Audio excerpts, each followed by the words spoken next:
Hello and welcome to the fourth episode of The Imperfect Clinician.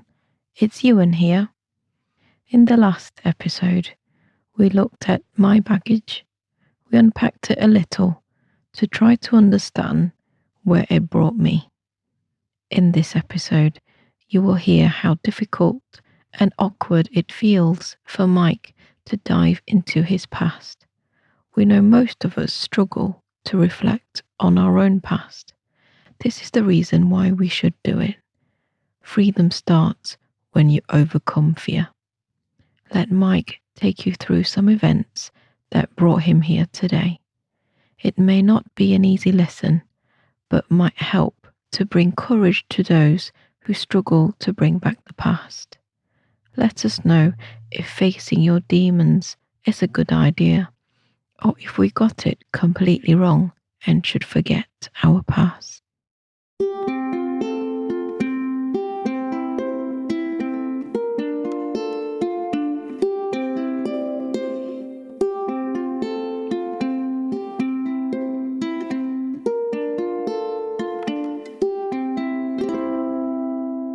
I've told my story.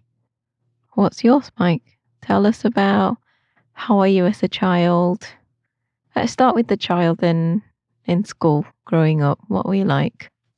The beginnings are always the hardest because I've not been put in a position to.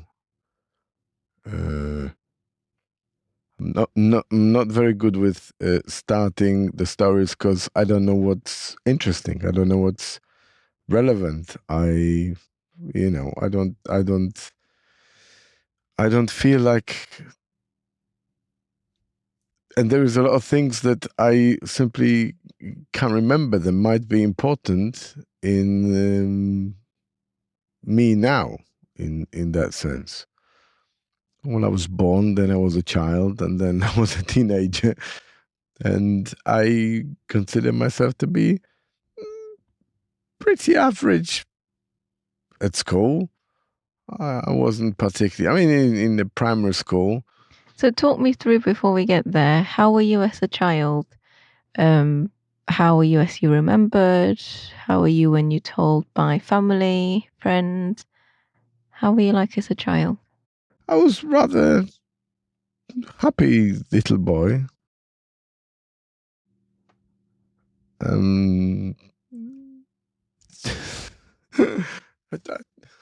Keep going. That's okay. Keep going. As a boy, I was quite happy, quite open, and friendly. We always had a lot of people coming round to our house, and we've been, going round to many family friends and people from the neighborhood. So we've always had contact with other kids, and I was never confined to the bedroom where I had to study or do the important from the parents' perspective. This is a contraposition to probably you were as a child. I was managing well at school, as my mom always used to say. I was clever but lazy, and she said that I was capable of doing a lot more. But for me, that wasn't the only priority, and I wanted to develop myself with my own head and slightly off the beaten track, I guess, in terms of the music I was listening to, the books I was reading. I don't think I fully read any book in high school, that's later on a bit, that I had to read for school. I had a massive library of things that were completely unrelated to the studying, to the school textbooks or whatever. but I was reading other things. I was listening to different music. I was in a bit of a rebellious is a big word for somebody who is not, escaping homes or making big dramas In your or way of anything. rebellious, then, In a rather way, than what we see, different range of rebellious, I guess. But yeah, in your way, you want to choose. It seems that you want to choose to do things your own way. So choose the areas that you want to do. yeah, and I consider myself as quite reasonable. I wasn't going all in into things that I shouldn't be going in. I had quite, I want to say, quite clearly defined music taste and the ideology, because when you grow up, you go through pretty much everything that is out there, and you're trying to find to. That's the thing, not to fit in, but to try to find something that you are part of, that you belong to. And I wanted to be quite honest with myself, and that's why the search wasn't through the mainstream whatever everybody else was doing, listening to, wearing, or or the time that people spent. When I was much younger, yeah, of course I was playing football, but I was never a football fan. I've been to a football match, and you have to remember that football is a very big thing in Poland, where I come from, and we're really rubbish at it in general. So you commit the whole nation to a sport that we are relatively average. I've been to football match twice. Once to observe Polish league, which was rather shocking, and once with a bunch of my friends, we went to see Euro semi-finals when it was going on in Poland. So that's my experience. I don't quite remember a lot from this second event. It might have been due to the fact that the company was more important than the actual event. But at school I was rather I the primary school was. I don't have a lot of memories from primary school other than the people that I was surrounded by, my classmates and people around there. So I remember people more than the school itself. I was always considered to be quite clever and bright and intelligent. And it's not hard to be that in primary school in general. I don't think that was quite easy. And although I wasn't absolutely top of the class, I was good, strong, strong performer in academical terms. In high school, that slightly changed because my high school was full of people who were really the elite of brains. They came from very academic families, from backgrounds that were really inspiring. And I thoroughly admired a lot of people in high school, but I was rather average, if not below. But that's never been a problem. As I say, the school and the grades, despite what parents would prefer to see, that's never been like my top priority. How was your parents' approach to grades for you? I think it depends on the time of my educational career. So in the primary school, that was rather, my mom thought that it was more motivational. If my grades weren't that great, she would have a conversation with me, which was more of a looking looking at it from few years, looking at it from perspective now. It was rather to shake me up, to bring me into speed, and to make sure that I try a little bit harder.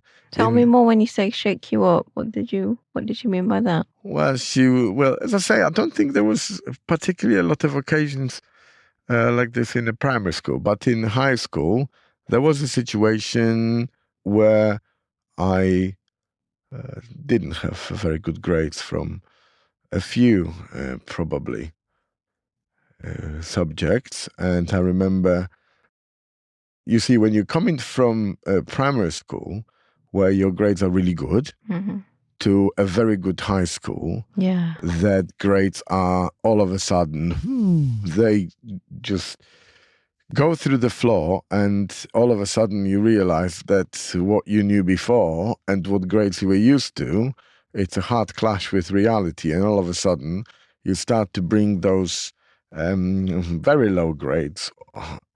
Then parents get a bit concerned. My mom was shielding me from my dad because my dad's rather rapid in and relentless approach to and very explosive approach wasn't the most inducing when it comes to pursuing academic career.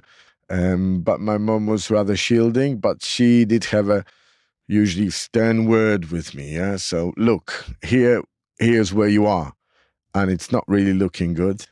So I think you need to buckle down and try a little bit harder.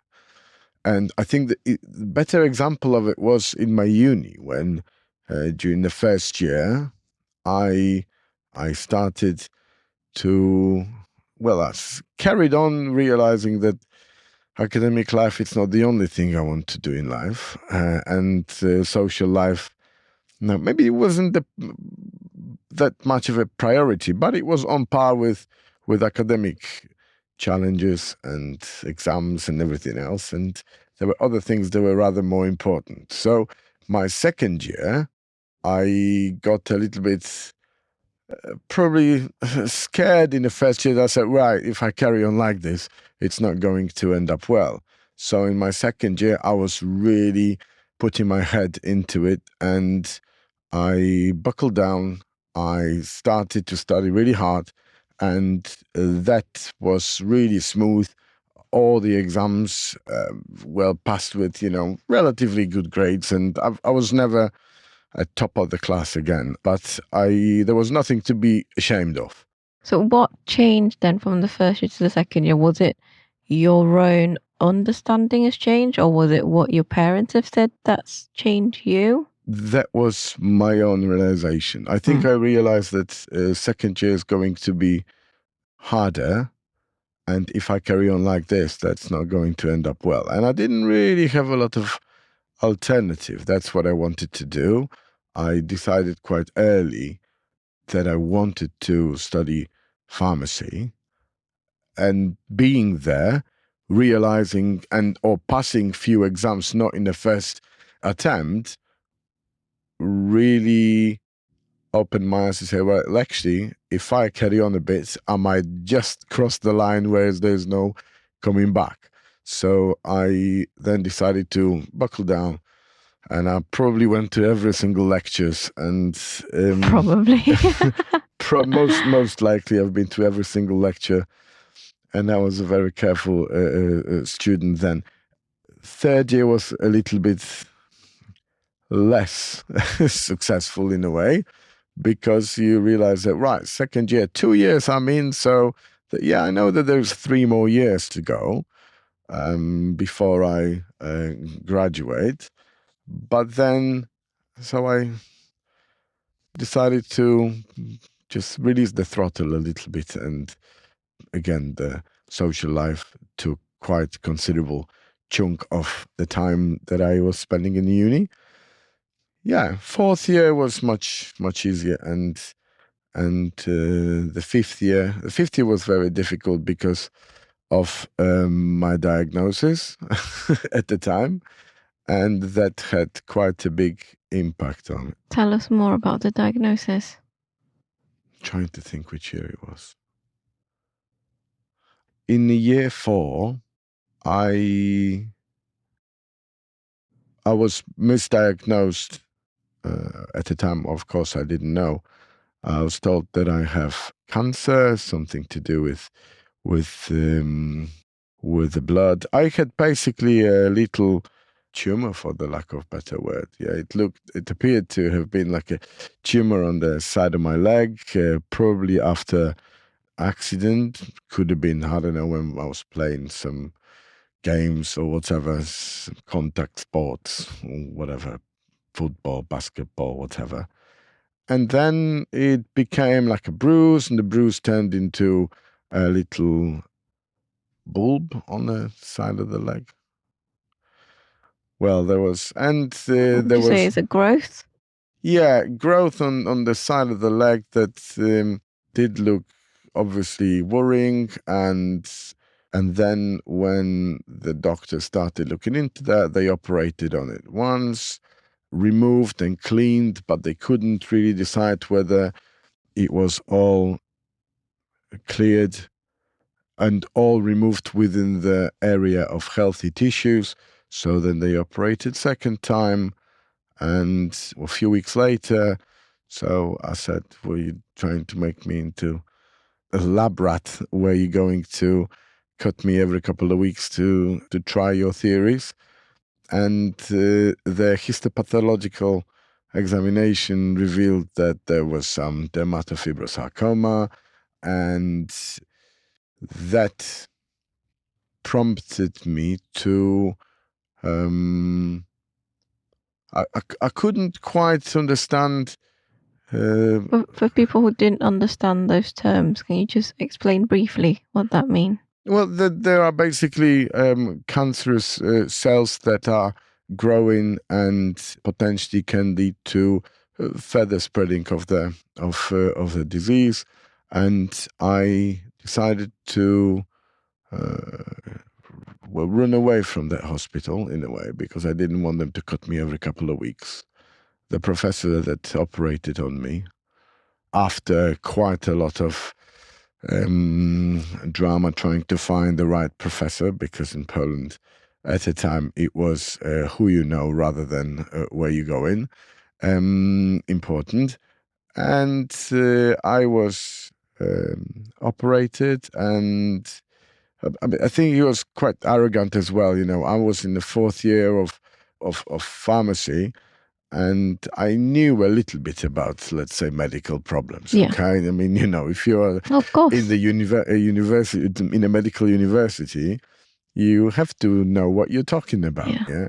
So this professor says, "Oh no, this is bacterial. We're gonna just cut it out and clear it." I said, "This is blood. These are scabs inside." I said, "No, this is bacteria." And he cut it. And I said, "Do you know what? It wasn't bacterial. It was, you know, the blood clots, and it was all scabbed in." I said, "Yeah, I know. I told you, but you weren't listening at all." And then after they did the histopathological examination, they said that there are cancerous cells. I decided to run away from that hospital. With the help of my then girlfriend's mom, she arranged a meeting with some specialists that were specializing in cancer and surrounding conditions. And I sat in front of them. There was probably about 6 or 7 of them, just scratching their heads, looking at the examination and everything else, and say, "Oh yeah, so you have to, you know, cut it out within the area of the muscle. We might be able to stretch the skin. If not, we're going to transplant it from your butt." So there was no talk about MRI scan. There was no talk about any anti-cancer antibodies testing or anything like it. There was just investigations. Just jump into, you know, operation. Yeah, let's do it quick and everybody. I said, if you cut out good part of my muscle, I'll end up on a wheelchair. So I ran away from there, and with the help of then director of a sports club, I got to the clinic where that was again through credit to my then girlfriend. Went to Germany, to Freiburg, to the clinic, sport clinic, which looks after really important sports people, tennis players, footballers, and everybody else who need to be looked after by the best.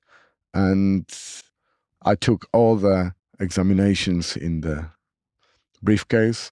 I waited for my dad. He was coming back from holiday, and then we went to Germany.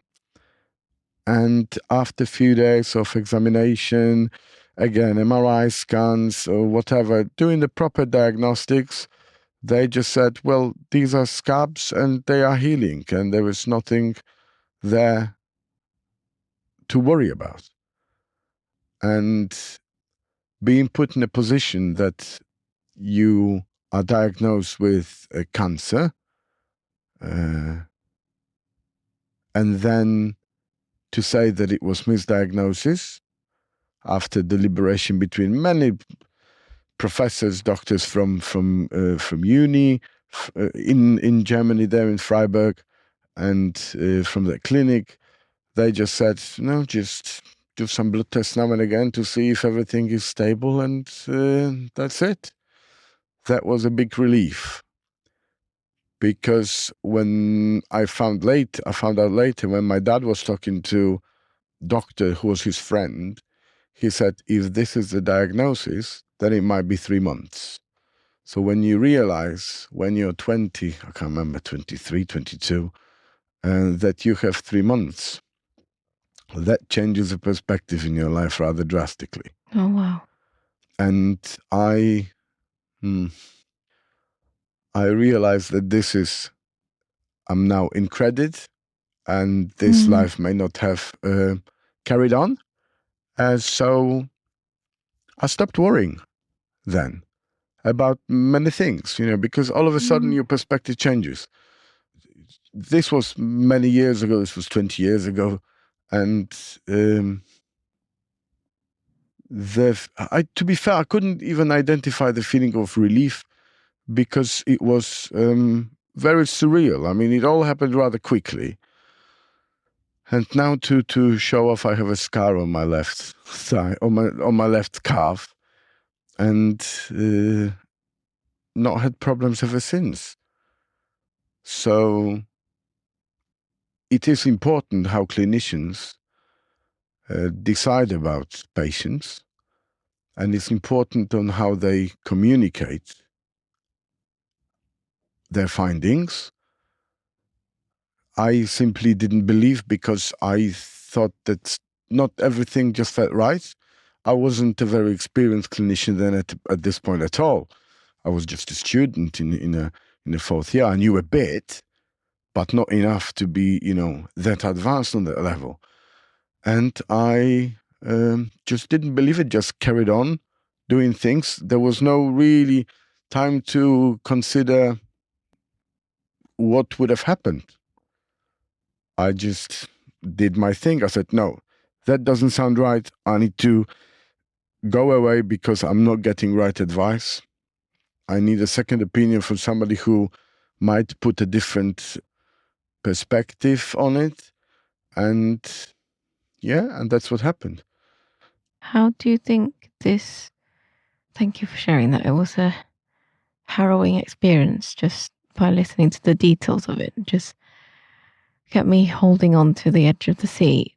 And I wonder how did this experience change your perception or change your way you deal with life afterwards and now especially? First, I'll tell you how I think. I think this was the moment when I probably realized that I am 100% sure that what I chose as my life as a clinician was a right thing to do, because I know firsthand how this communication and how care in general should not be delivered. And I had to do something with it to make a difference. And I mean, as I say, I chose my uni in my course. I wanted to be a pharmacist since I was probably about 14, 15, quite early in the day, even before I had influence from my parents, because a lot of, in Poland, there is still a big contributing factor is the parents.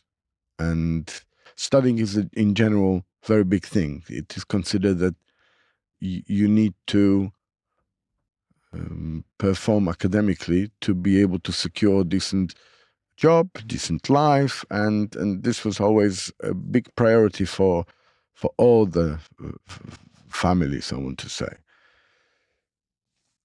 How did it change me in life? As I say, I stopped worrying about things that were not important. I mean, if you have the ultimate fear in your life, then everything you do, it's a bonus. So I think, what was the movie about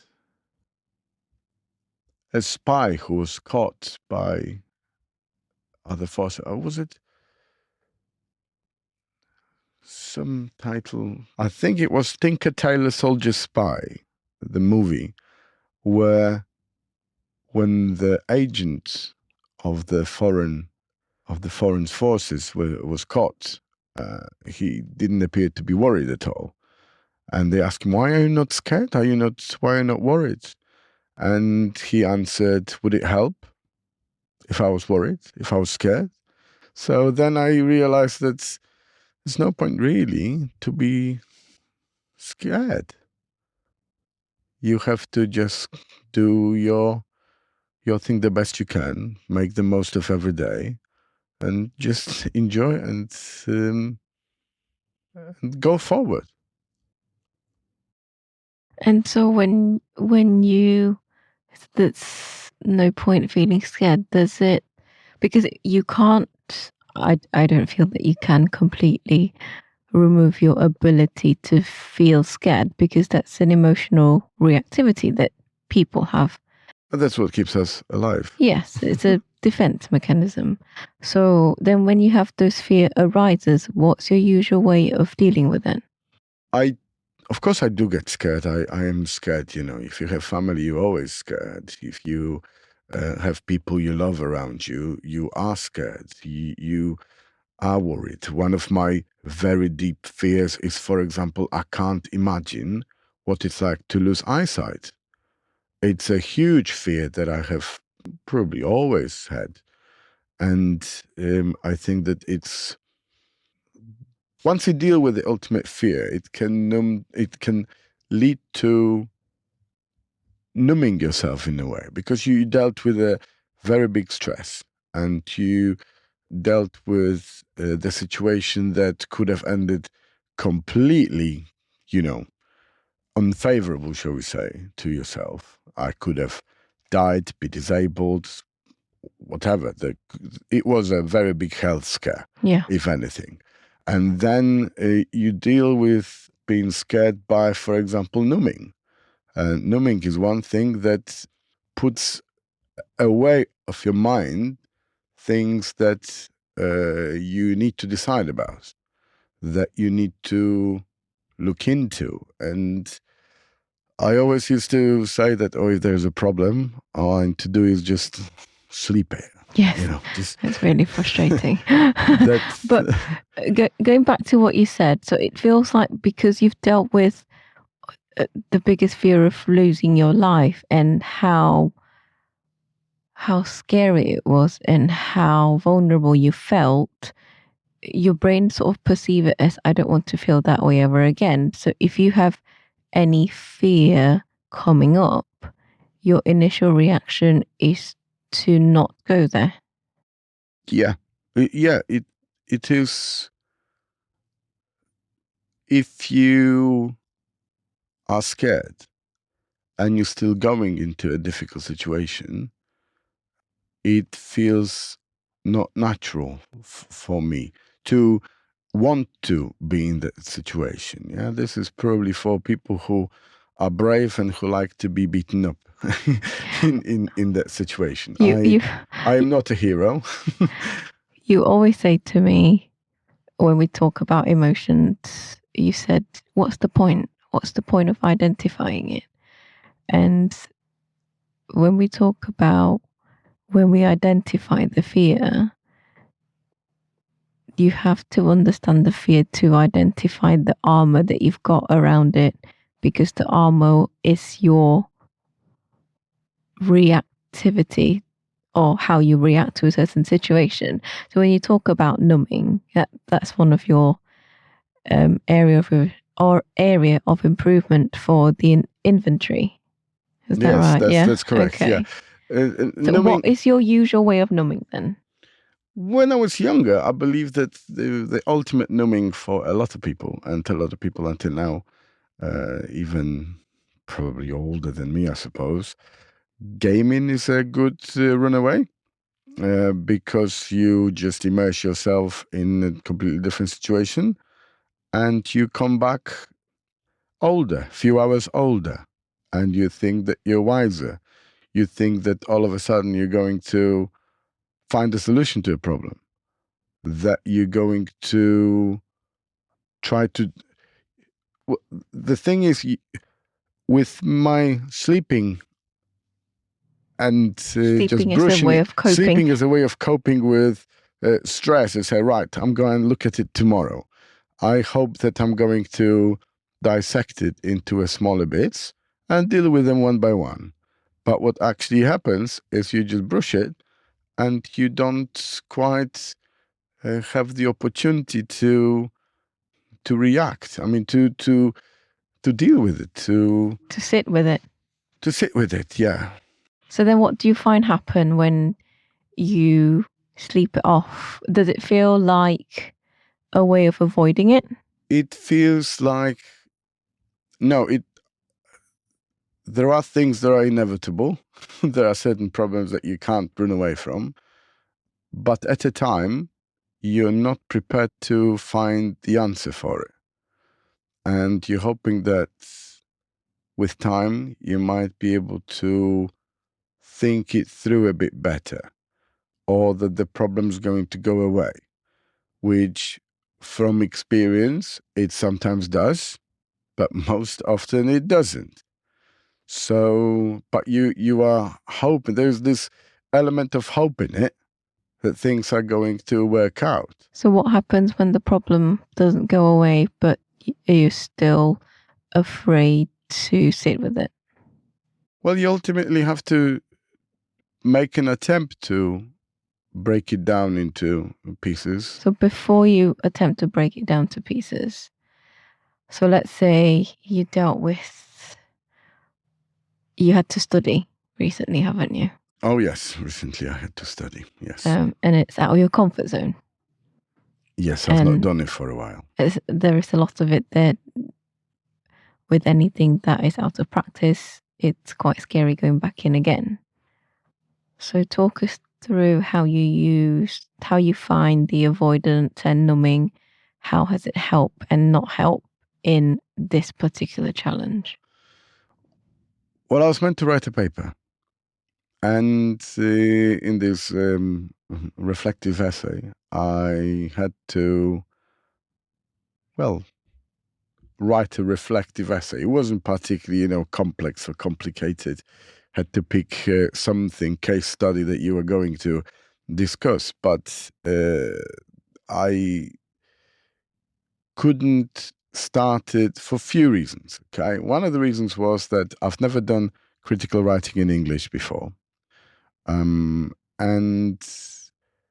the rules of regulations of this type of writing were, well, they weren't completely new because I had to write papers in the past back in Poland, but I didn't feel comfortable doing it in English. That was one thing. Second thing was I just couldn't find the case that was good enough, that was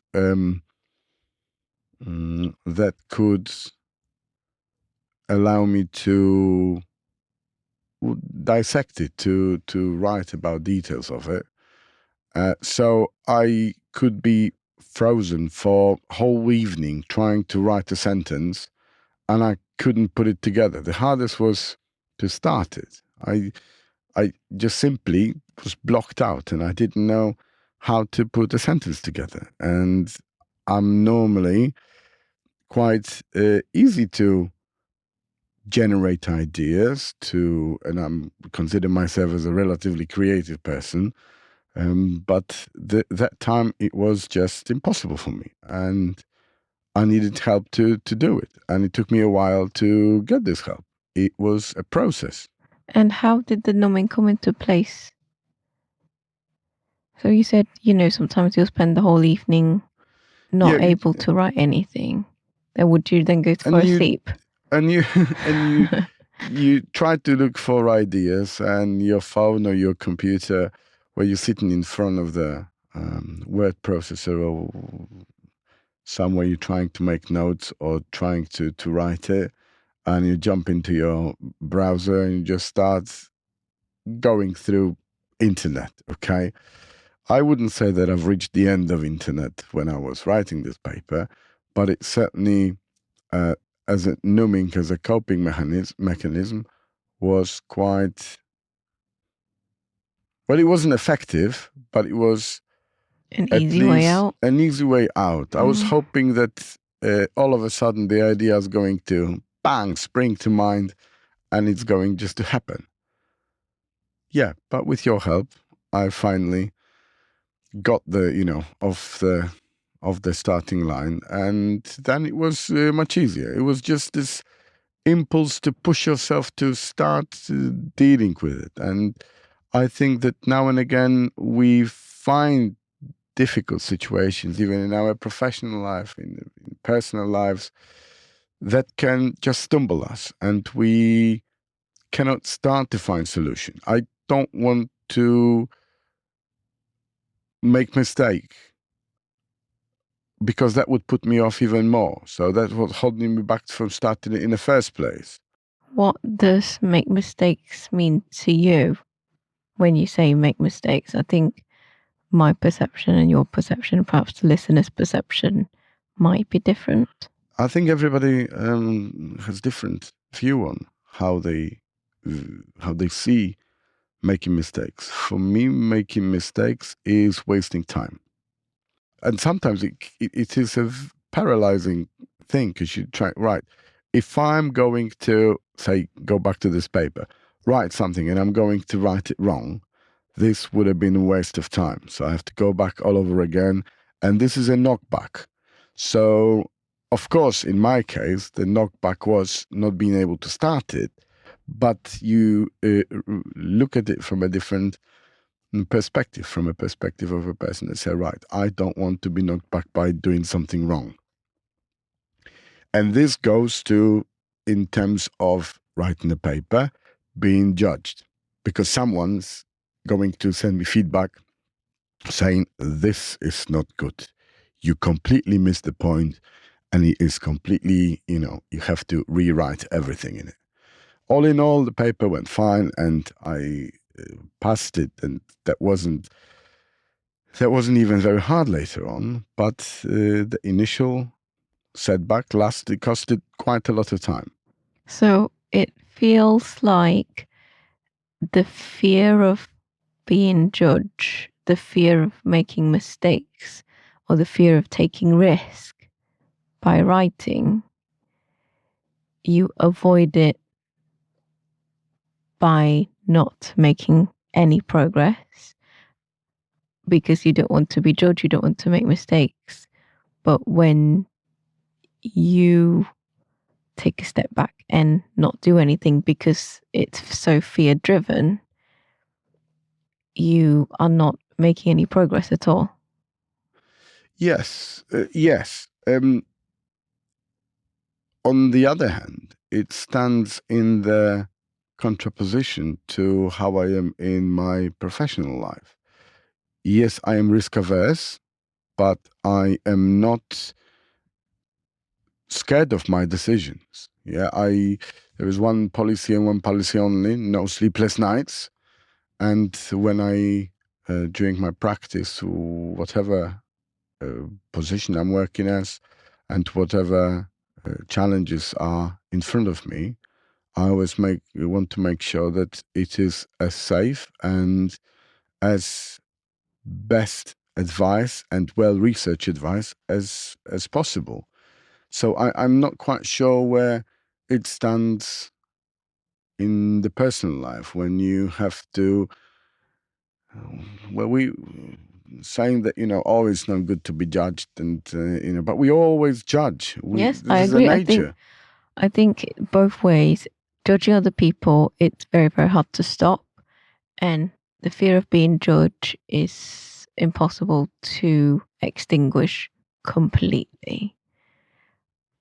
I wanted to go back to what you said about in the professional life and in the personal life that's different. Do you think that's coming from practice? Do you think because it's something new? Just like you said at the start, this is not something that you used to. So that fear might be. It might be fear of the new. The other point that was raised by the inventory that we did was anxiety. Yes, anxiety as a lifestyle. As a lifestyle, and I think it comes from this defending mode that I like to be in. So I think it comes further down from the past in my family life. My dad was always in the attacking mode. He was always going further, faster, harder, and it didn't always pay out. But it taught me that I think I'm more comfortable with defending what is around me and mastering that. There are people who approach challenges by jumping from one to another, and people who just go for it are in for it for a kill, and they go in up until they get what they want. When I start something and it's not coming easily enough, I probably think, well, I don't think this is for me. Unless I really care about it, I wouldn't pursue it. If I'm, trying to, say, find a car, find a house or whatever, and if there's a problem you can't see, there is you can't really, something is not gluing right. You have this feeling that that's not for me, and I have to carry on looking for something else. And you can call it good feeling. I'm not the best fan of good feelings. But the truth is that we always decide with feelings. I mean, our head can tell us whatever we like, and it is completely irrelevant because ultimately we will always decide with our feelings. We know that going to the gym 6 times a week is good for you, but we choose not to. So the head is telling us we will be better off not drinking a glass of wine because later I'll be able to drive or whatever. But we choose to drink that wine, but we choose to stay at home rather than go to the gym because it's not the head that's deciding. The head's decided that it's good for us. The head's decided that we should do reasonable things, but then feelings ultimately overrun everything. So, how is anxiety as a lifestyle? Is it more prominent in the personal life or in the professional life for you? I think it's in both. I mean, as clinicians, we often seem to be quite, we like to be risk averse, primum non nocere. So, first, do not cause harm. And this, whenever we are providing advice, whenever we are recommending course of treatment, we want to venture on the side of caution, always. You can't put patients through uncertainty, so you choose to discuss the risks first. I mean, to quantify it, I want to say that if you were to tell patient that this might be something serious, you would probably first discuss the possibility of everything that is mildest while you make this build up. But as a clinician, you have to first exclude the most difficult diagnosis and the most urgent. So you risk assess in your head from red flags downwards? From red flags downwards, but when you're communicating to the patient, you have to do it the other way around. So as not to alarm the patient. So not to alarm the patient. So it is a bit of a, but you're still venturing on a side of conscious. You're still in this defensive mode that you want to prevent the risk. You don't want things to get worse. Mm-hmm. It's even this anxiety as a lifestyle. I always check if all the doors are locked in a house. I like when you to say always, is it like once or several times or? Oh no, just have a good look or try to think about the memory that I locked the house. Yeah, so no, I wouldn't go 16 times to go and check the locks.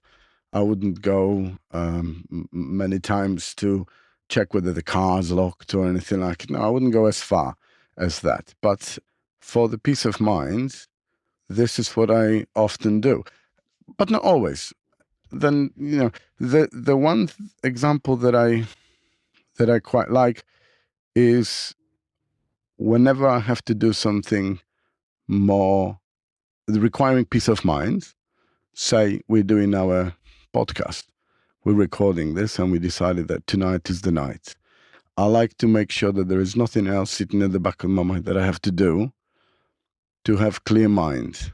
So the anxiety in this respect is to make sure that everything is sorted before I deal with the important issue, important conversation, important or thing that you even want to do for fun, because this fun would be spoiled by something that, I still have to do something that I planned or that I need to do. Has to be done things, yeah.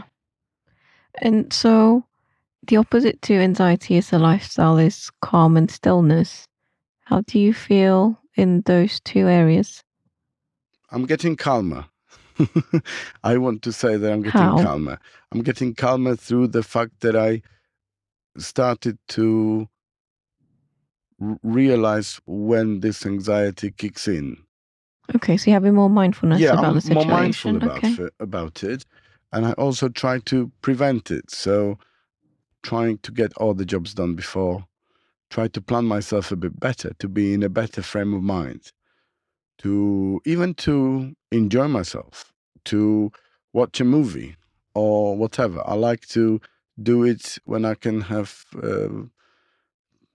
my focus on it. What's your version of stillness? Boredom.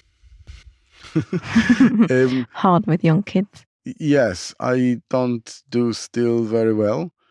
And I think that whereas staring at the ceiling, I don't consider as stillness, because occasionally you need a moment where you're going to just to reset. Yeah, you do your meditation. I occasionally have a chance to stare at the sky. Okay, I don't class it as being still, because this is the creative part where you try think of a new thing, try think of a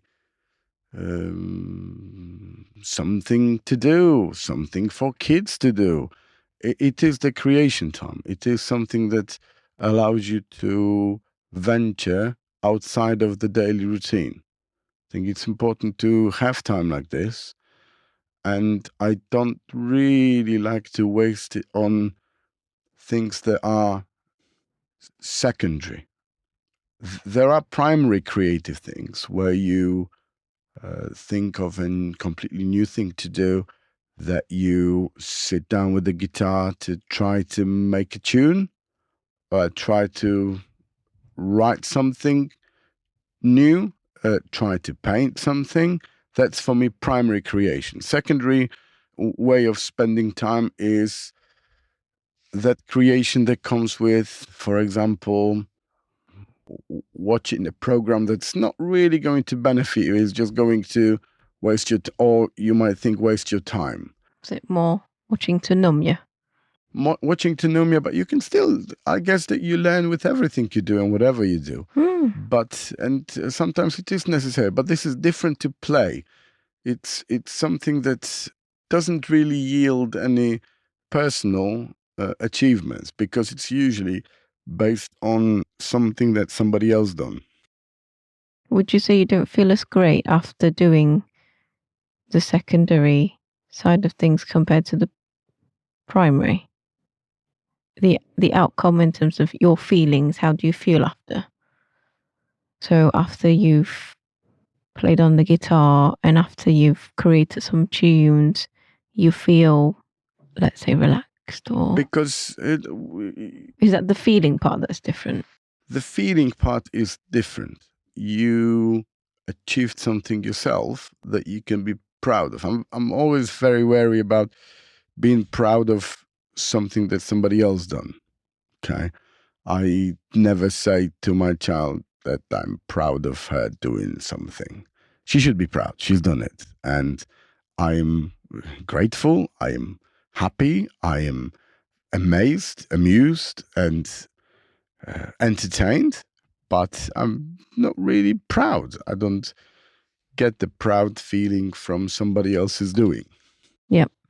I like moments of creation because they allow your mind to be provoked in a new way, because it's something profound and new that just happened, which probably may confuse everybody listening when I'm talking about the defensive mode. I like to be defensive about many things in my life, personal, professional.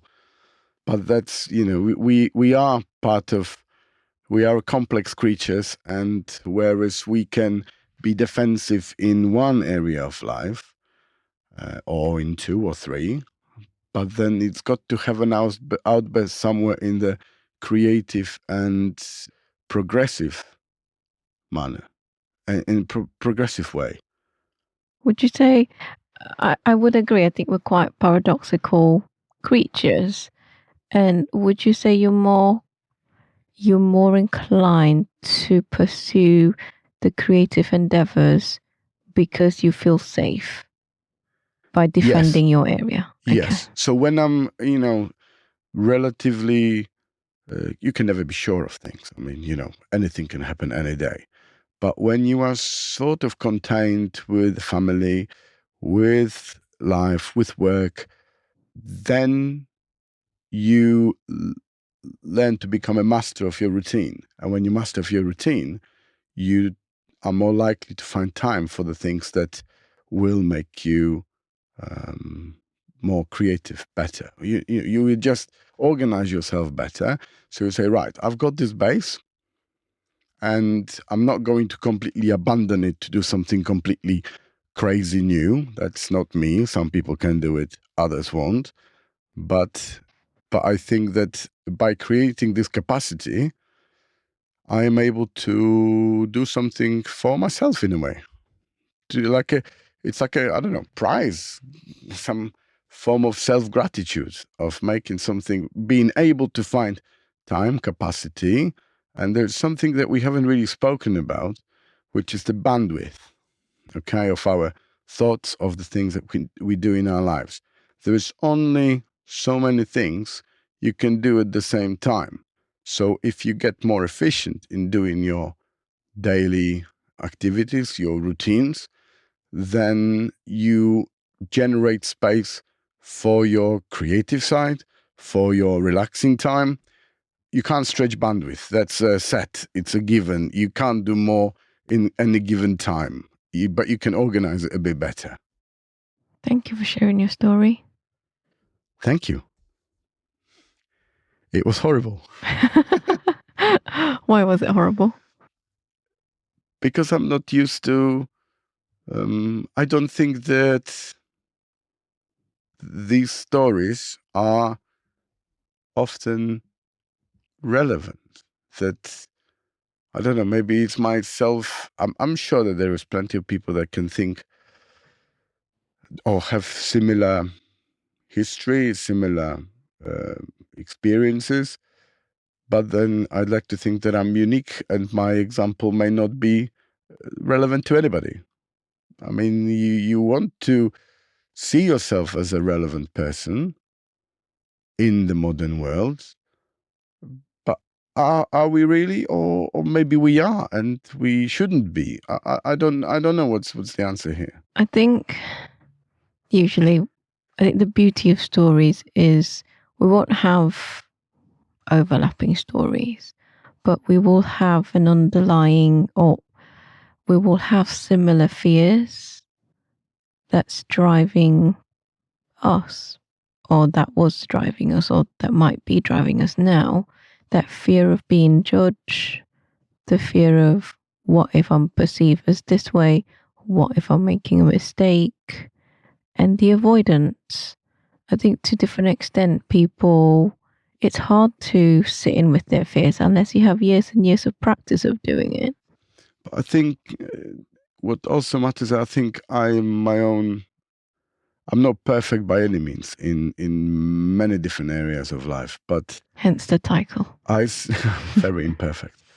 But I want to say that I am my own harshest critic, and I think many people can see themselves as being really conscious of how they are, how they come across, and it can be a good thing if you're happy with it, if it's productive, if it allows you to progress.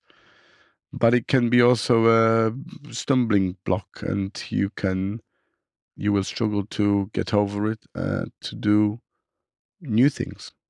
Can I just say I relate completely with what you said about having a very loud self-critic, a self-doubt gremlin almost, and it never goes away. When I have a good day, then the gremlin is not as loud, and when I have a bad day, then the gremlin shouting in my ear. And so I appreciate you opening up and telling us your personal story, because I can relate to the feelings, how it made you feel in my own way. So thank you for that. Thank you. It's been Ewan and Mike, and you have been listening to the Imperfect Clinician podcast. You can follow the Imperfect Clinician on Instagram, Twitter, and Facebook. You will find all the information about our episodes on our website, theimperfectclinician.com, where you can join the discussion by leaving us a voicemail or comment. If you haven't yet, please subscribe, rate, and review our podcast wherever you listen to it. Recommend the podcast to one person that will benefit from it. Join us next week for another conversation. Thank you for listening.